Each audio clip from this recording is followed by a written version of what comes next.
Bonjour bien-aimés et bienvenue encore comme ça sur notre programme hebdomadaire 10 minutes pour un objectif atteint. Notre objectif est de vous aider dans votre développement spirituel en nous appuyant sur les écritures bibliques. Aujourd'hui, notre thématique est la préparation. Nous allons regarder comment être prêt quand Dieu ouvre la porte. Il nous est donné généralement d'avoir un regard dans l'avenir en nous disant « je ferai ci, je deviendrai ci ». La question qu'on ne se pose pas souvent, c'est « serais-je prêt si Dieu ouvrait cette porte aujourd'hui ?» Nous nous projetons facilement en nous disant « ok, le temps de Dieu ». Ça nous aide à patienter, sauf que nous regardons le temps de Dieu comme quelque chose qui viendra dans 5 ans, 10 ans, 20 ans. Et ça fait que parfois, nous ne nous préparons pas à quand ce temps-là arrive. Parce qu'il peut venir aujourd'hui.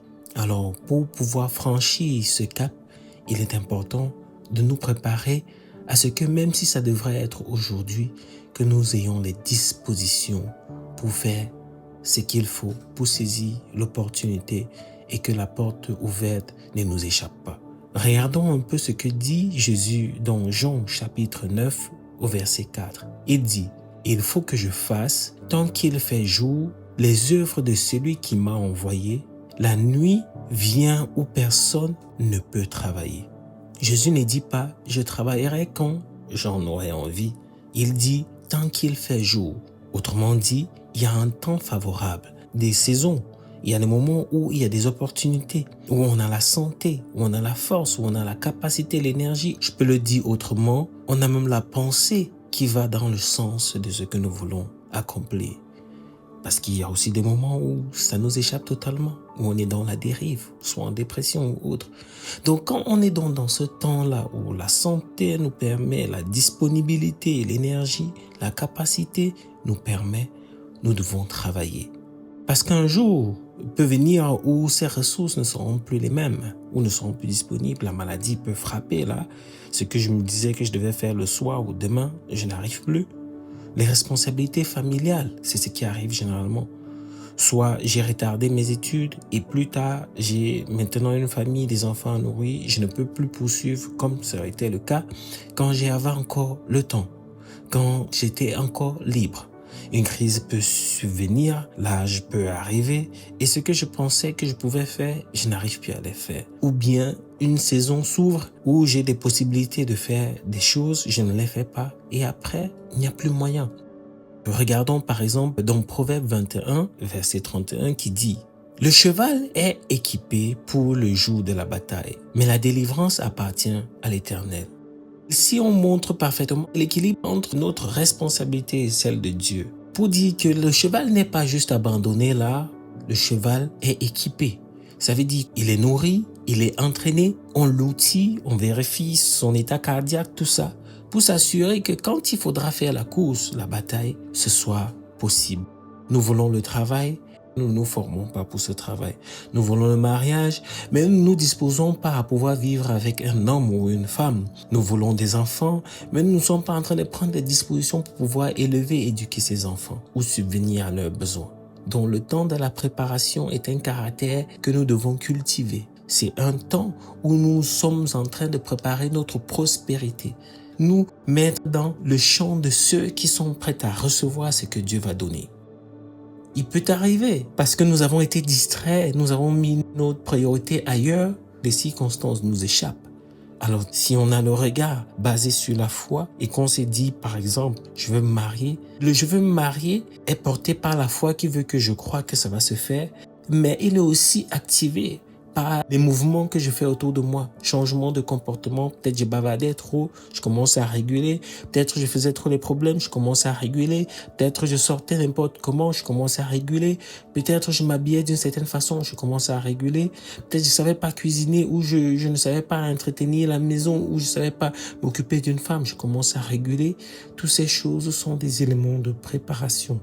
Alors, Dieu nous promet-il que cela va être facile? Non. Dieu nous dit-il que c'est lui qui va le faire à notre place? Non plus. Parce que parfois on a déjà les bénédictions, parfois on a déjà des grâces, mais on n'arrive pas à en jouir parce qu'il y a encore des éléments de préparation que nous n'avons pas eu. Regardons par exemple un cas comme celui de Joseph, qui avant de gouverner l'Égypte, qui est la promesse de la grandeur qu'il a même vue en rêve, il a passé environ 13 ans dans l'ombre. Beaucoup auraient appelé cela une perte de temps, qu'il est maudit, mais il est passé par l'état d'être jeté, l'état d'esclavage. Il a eu un temps de préparation chez Potiphar. Quand il gérait la maison de Potiphar, il apprenait quoi? L'administration, par exemple. Il a géré une grande maison. Et ça l'a appris quoi aussi? La discipline, la responsabilité, l'excellence. Puis, il est allé en prison. Ça lui a appris des éléments d'humilité.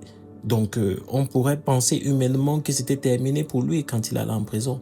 Mais là-bas, qu'est-ce qui s'est passé? Il a continué à servir. Il organisait, il dirigeait, il a gagné la confiance des chefs de la prison. Pourquoi? Parce qu'il avait compris quelque chose. Chaque saison est une salle de classe. C'est pour ça qu'on regarde la vie comme une phase d'apprentissage continu. On ne se dit jamais je connais déjà, je maîtrise déjà, ça s'arrête là. On apprend toute sa vie. Comme pour travailler, comme pour se battre, comme pour faire un tas de choses dans cette vie, c'est toute sa vie. Donc du coup, la maison de Potiphar a été une école, la prison a été une école. Le palais, ça veut dire qu'il est prêt. Ça veut dire qu'il peut maintenant.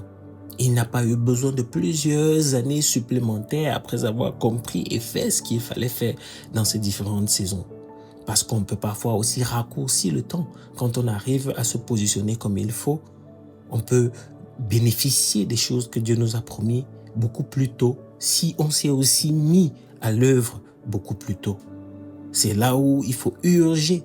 C'est-à-dire que travailler, faire les choses avec un peu d'urgence, dans le sens de se dire que si il est possible de négocier des choses avec Dieu, j'aime à le dire parce qu'on a vu Abraham le faire et bien des serviteurs de Dieu le faire. C'est-à-dire, peut-être toi tu es censé être ministre dans 10 ans. Si tu commences à te préparer et à faire le nécessaire maintenant plus tôt, au lieu que ça fasse 10 ans pour que tu le sois, tu peux l'être après 5 ans. C'est aussi quelque chose qui est possible avec Dieu. Et ça s'appelle racheter du temps. Ici, la racheter du temps, c'est un fait important. Parce que Dieu accorde de la valeur au temps. Il accorde de la valeur au temps. Et donc, la préparation ou les dispositions ou l'engagement ou l'espérance qu'on met en nous préparant pour accomplir les œuvres que Dieu va nous faire confiance avec est une façon assez sage de racheter du temps. On peut parfois être, on a raté un fil parce que on n'a pas fait ce qu'on devait faire à 20 ans, on n'a pas fait ce qu'on devait faire à 30 ans, on n'a pas fait ce qu'on devait faire à 40 ans. Mais à 50 ans, on décide de raccourcir ce temps-là. Au lieu qu'à 50 ans, je commence à faire des choses normalement comme tout le monde, je vais juste me donner plus de peine pour pouvoir arriver au résultat plus tôt que de rester à faire les choses normalement et attendre encore plus longtemps. Je leur ai dit autrement. Je n'ai pas fait ce qu'il fallait faire à mes 20 ans. À 30 ans, pour ne pas me retrouver encore à 40 ans sans l'avoir fait, je vais juste doubler ou tripler les efforts qu'il me faut pendant mes 30 ans pour pouvoir gagner le temps de ce qui s'est passé que je n'ai pas fait quand j'avais 20 ans et donc de pouvoir raccourcir et arriver au même résultat, sinon arriver un peu plus proche du résultat que de rester et faire les choses normalement et finalement ni arriver à atteindre ces buts-là ou bien le faire beaucoup plus tard. Alors, bien-aimé, je veux que tu regardes à ce que tu stagnes, à ce que tu renvoies à demain, à ce que tu penses que tu es déjà arrivé, à ce que tu te dis que les choses se feront dans leur temps et que tu te recentres sur le fait de est-ce que quand ce serait dans le moment d'être directeur là, est-ce que quand ce serait dans le moment d'être ministre, est-ce que quand ce serait dans le moment d'être médecin là, d'être aide-soignant là, je serais prêt. Et tu commences à te préparer maintenant. J'aime que ce programme vous aide dans l'accomplissement de vos objectifs et surtout développement spirituel. Je vous souhaite une belle semaine et d'ici la prochaine, je vous dis shalom, shalom, shalom.